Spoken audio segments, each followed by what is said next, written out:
Hello friend, नमस्ते।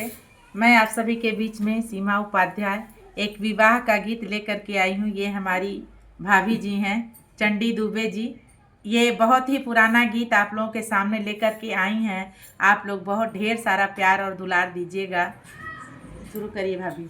इतनी सूरतिया के बाबू हो दूल्हे रामा, इतनी सूरतिया के बाबू हो दूल्हे रामा, अरे चाहे गुना रहला कुंवर रे ललनवा। अरे काहे गुना रहला कुंवर रे ललनवा। अखिया कहीं तुहरी अमावा के फकिया, अखिया तहई तुहरी अमवा की फकिया। अरे मुखिया तगनवा के ठोर रे ललनवा। अरे नकिया सुगनवा के ठोर रे ललनवा। गतवा कहूँ रे कदाना, दतवात बाटयना रे कदाना। अरे उठवा रे कतराला पान रे ललनवा। अरे ओठवा जे कचरैला पान रे ललनवा। उठवा जे कचरैला पान रे ललनवा। पिठिया कहीं तोहरी धोबिया के पटवा। अरे पिठिया तहई तुहरी धोबिया के पटवा।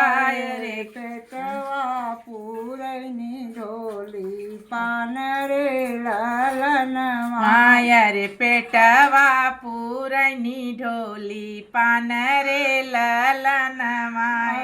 पेटवा पूरनी ढोली पान रे ललनवा। पापा हमारा काशी के वासी, पापा तबाट हो काशी के बासी। अरे पितिया साहब सुल्तान रे ललनवा। अरे पितिया साहेब सुल्तान रे ललनवा। अरे पितिया साहब सुल्तान रे ललनवा। मायर पितिया साहेब सुल्तान रे ललनवा। जेठ भैया गन हमरा जीरा की लगनिया, जेठ भैया गैल हमारे जीरा की लदनिया। यही गुना रहली कुंवार रे ललनवा। अरे यही गुना रहली कुंवर रे ललनवा। अरे यही गुना रहली कुंवर रे ललनवा। पात छोड़ापन काशी के वासी, पापा त छोड़यापन काशी के बासी। अरे किया जहब सूबेदार रे ललनवा। अरे पितिया सावड़ सूबेदारी रे ललनवा। अरे पितिया छोड़ल सूबेदारी रे ललनवा। भैया छोड़ अपन जीरा की लगनिया। अरे जेठ भैया छोड़यापन जीरा के लदनिया। अरे कब मोरा रचन बिया हरे ललनवा।